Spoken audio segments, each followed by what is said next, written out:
Our Chief Guest, Shri Satish Kumar Dogra, sir, will now deliver the Graduation Day Address. Please, sir.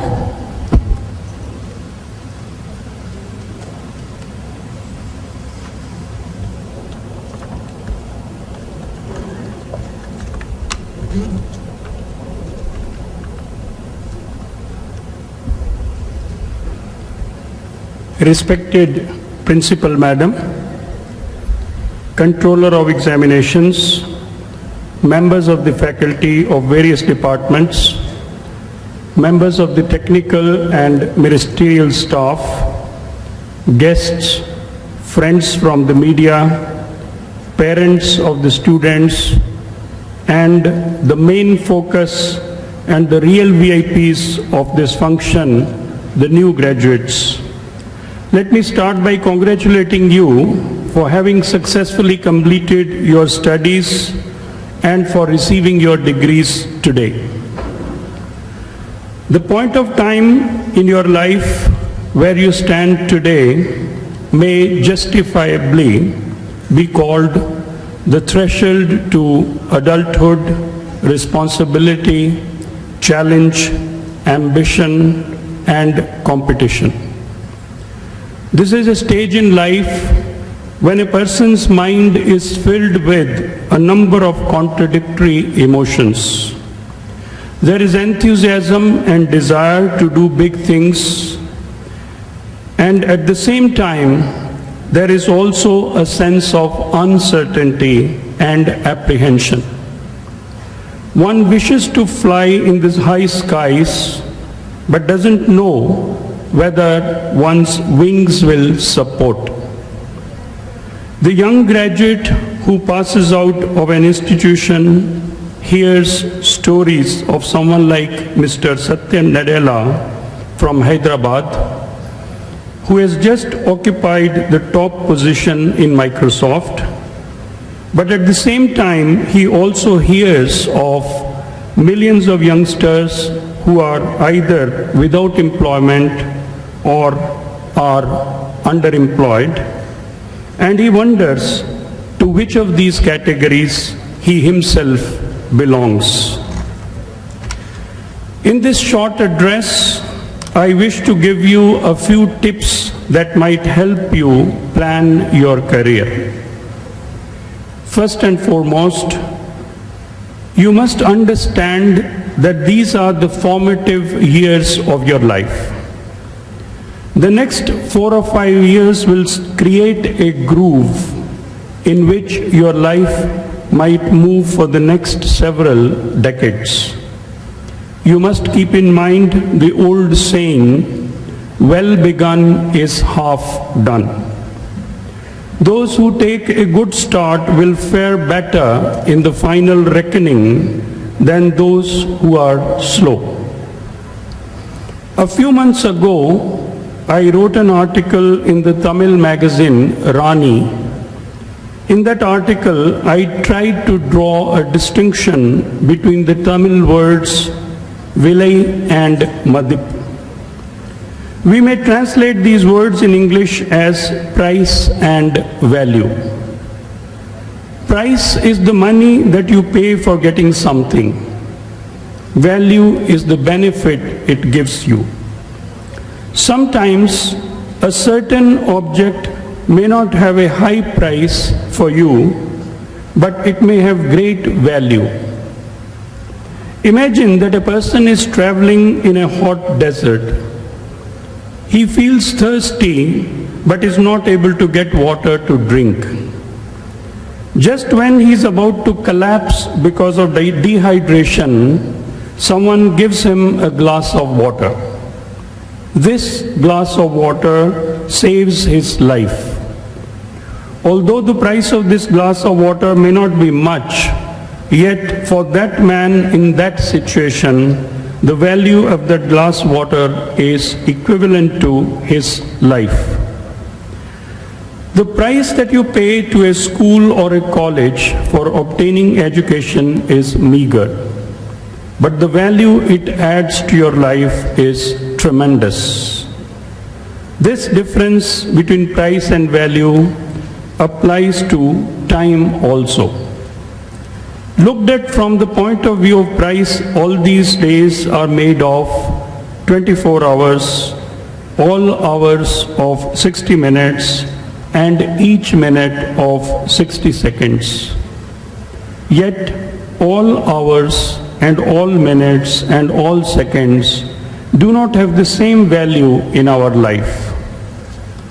Imagine that a cricket player is nearing his 100th century. He is just 10 runs away from 100.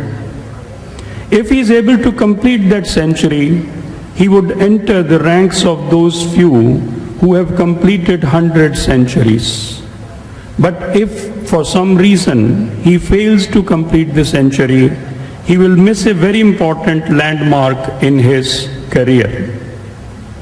When we talk of the value of time, we must understand that the value of time varies from situation to situation.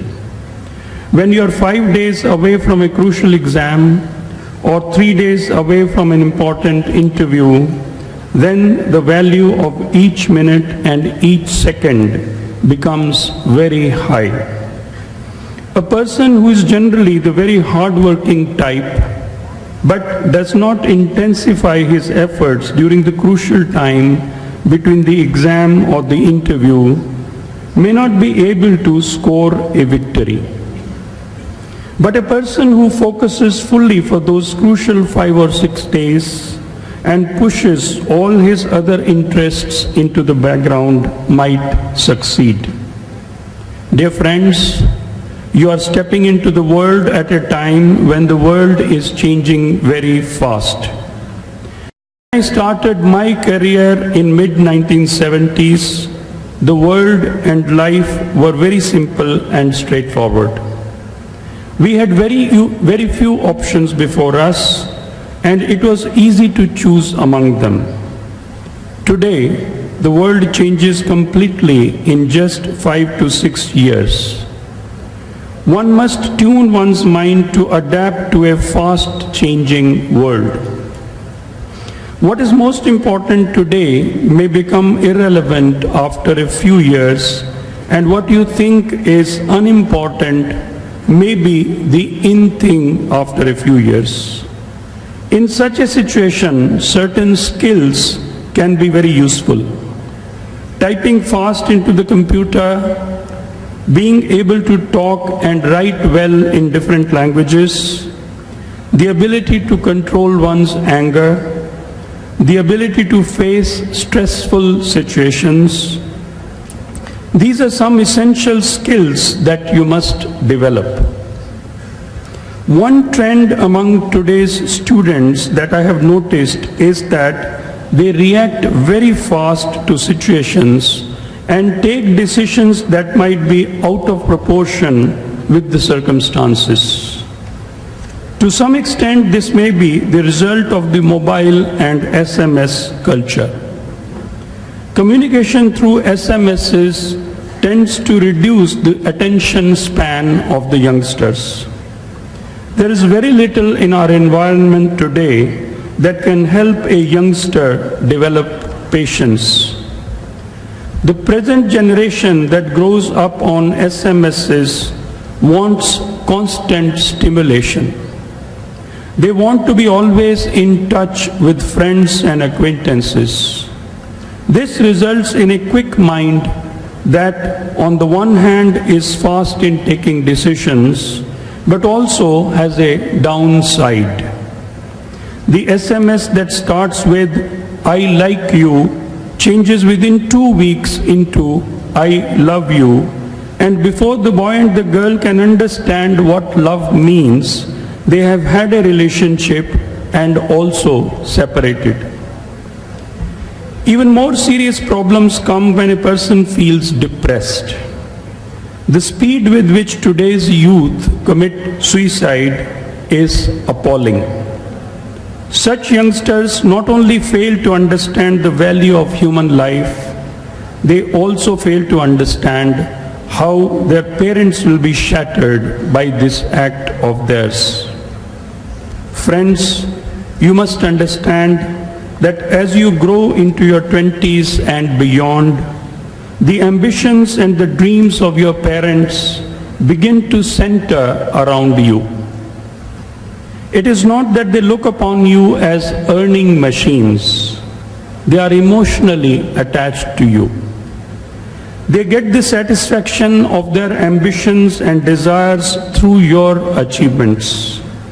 When they see you ascend from one ladder of progress to another, they feel a sense of fulfillment, as if they themselves are rising from one point to another. Each of your achievements makes them crave for more. They tell their friends about your achievements with a sense of deep pride. And then when suddenly they hear of their child ending his or her life, they are totally demolished. What our youth need most to develop today is the thinking skill. Our education imparts technical knowledge, but it fails to give life education. Even in those institutions where personality development courses are run, these tend to be a bunch of theories. Therefore, as the member of the society who are now going out to play your role in the solution of problems that face our society today, you must develop the ability to think straight. You must develop patience. You must make your personal growth and development holistic, and you must bring a good name to the nation wherever you are. With these few words, I wish to tell you that I run two websites, one in Tamil and another in English. And these websites on these websites I keep putting up articles and videos that would make people think and plan their lives better. The English website is satishkumardogra.com and the Tamil website is dogratamil.com. Once in a while, if you go through these websites, you might get good tips about the art of living, which might be useful for you. Again, let me congratulate you all on your successes and wish you all the very best of life. Thank you.